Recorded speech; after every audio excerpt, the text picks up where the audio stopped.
Hey guys, I'm back with a new video. So in the previous video we covered everything about DOM. So in this video let us start with a new section which is on arrays and iterables. So what is an iterable? An iterable can technically be defined as objects. Okay, so let me go back to my whiteboard. So let us discuss about iterables first. So an iterable can technically be defined as an object that implements the iterable protocol. Iterable protocol. Okay, so and have a double at iterator method. Iterator method. Or symbol.iterator property. I do have a separate video on iterators. The link for that can be found down below this video. I also discussed in that video that you can make use of the for-of loop on such iterators that we create. But in this video and in subsequent videos, we will see a variety of iterables and how we can work with them. The one thing that you must have understood after watching the videos on DOM is not every iterable is an array. We also learned that we have something called as node lists, which we were trying to select when we were trying to select multiple elements using query selector all. That is not technically an array, but it is an iterable. Then we have strings, maps, which also come under iterables. So we have strings, and then we have maps, and they come under iterables. I do have separate videos on strings and map as well. The link for that can be found down below. What is an array-like object then? So an array-like object is technically an object that have a length property and use indices to access the items. For example, node list. Okay, so node list is an array-like object. Array-like object, but not a real array. Okay. Node list is an array-like object. Strings is also an array-like object. Both of them do have a length, and you can also access specific elements in them using indexing. But they still are not actual arrays, because real arrays in general, they have a couple of other characteristics that make them different from these array-like objects, which we will see in coming videos. So moving further, let us see how we can create new arrays. Now there are a couple of ways using which you can create a new array. Let us examine them in this video. Now these methods create arrays based on the data that you pass them as arguments. Now let us examine them practically. So back in my Visual Studio Code, I have prepared a boilerplate for you, and I have linked a script file, arrays.js. So inside the script file, I will define a variable. So what I will do is, I will say const names the, and I will define some elements within this, the node.itev. So this is declaring an array using the square braces notation, and then I will log the names to the console. So let me go back to my browser, and in the console what I will do is, you can see in the console we are getting the array. Okay, so you can see in the open and closing parentheses, it is giving us the length of the array, and we are having 3 elements inside the array. Okay, so moving further, the second method to do the same thing is using the constructor function.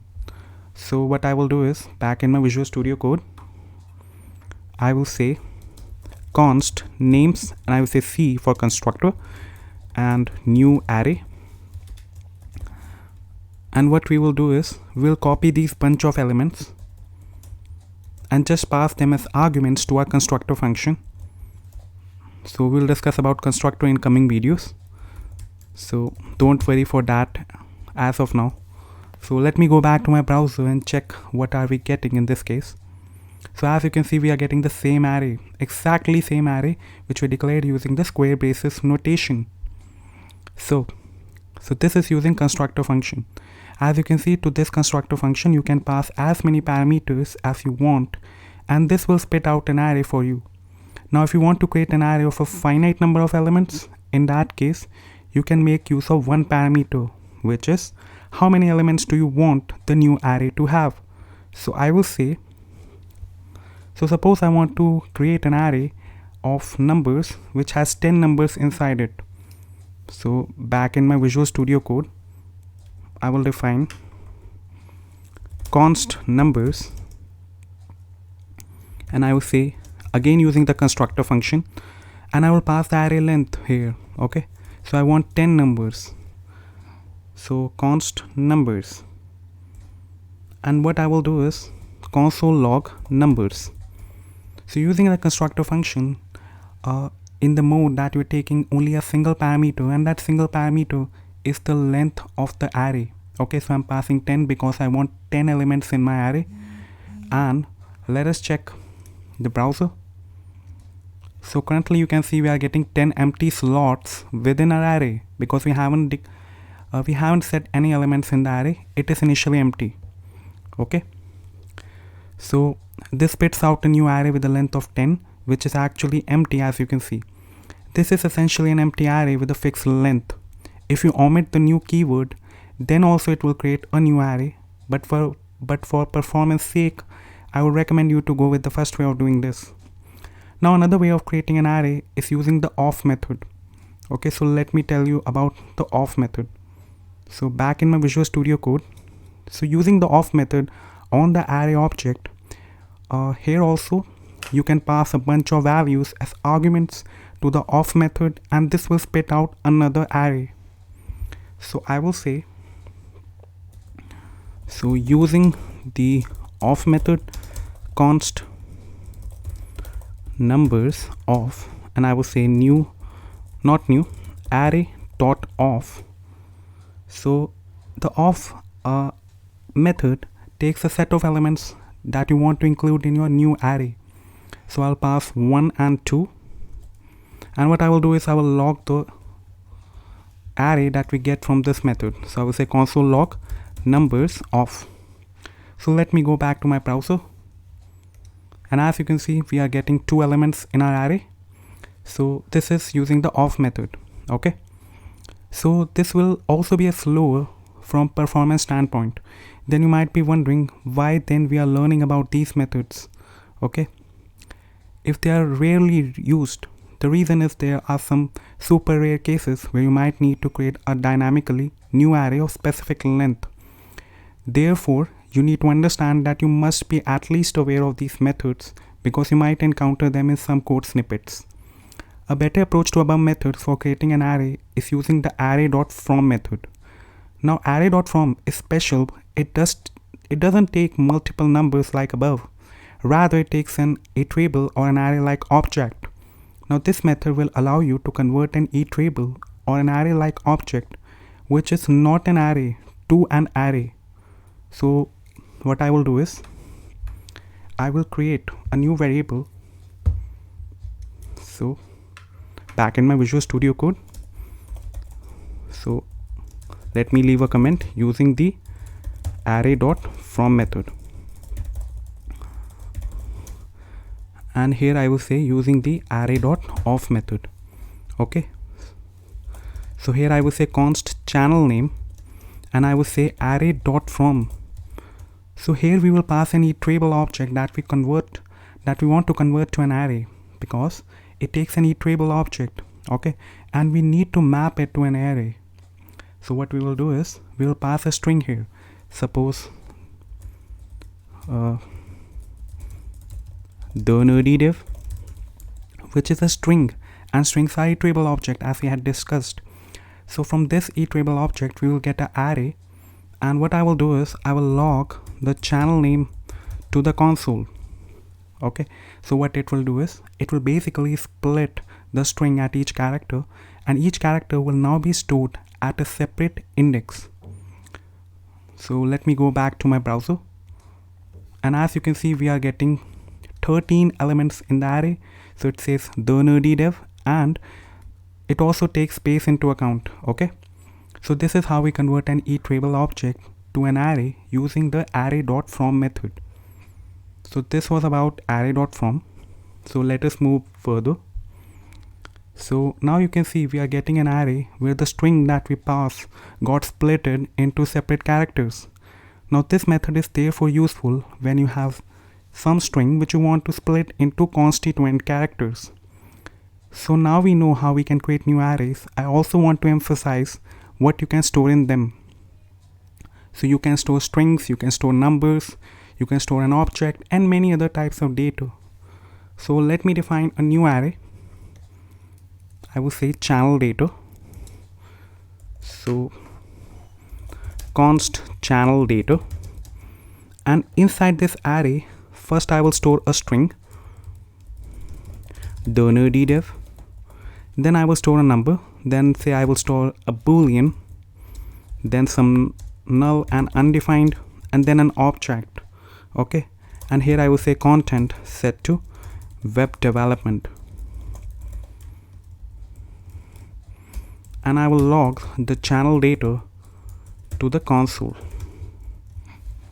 So back in my browser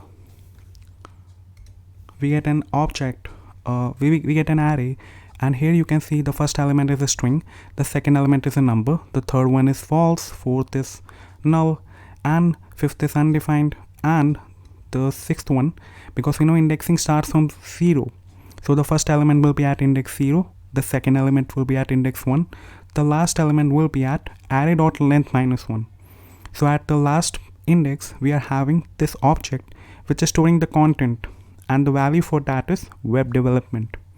Okay, so now you can see we have arrays which can have uniform or different types of data in there.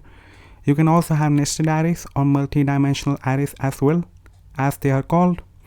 So what I will do is I will define multi-dimensional array.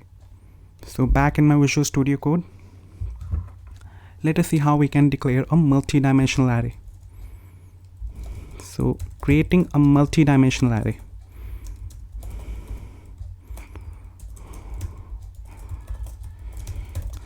So we are creating a 2D array here. Okay, so I will say const, and I will define an array of arrays. So array of arrays, and here we will define a outer square brace within which we will define two more arrays. Okay, so two more square braces within the outer square brace, and in these two square braces I will define some bunch of numbers. So I will say 1, 2, 3, 4.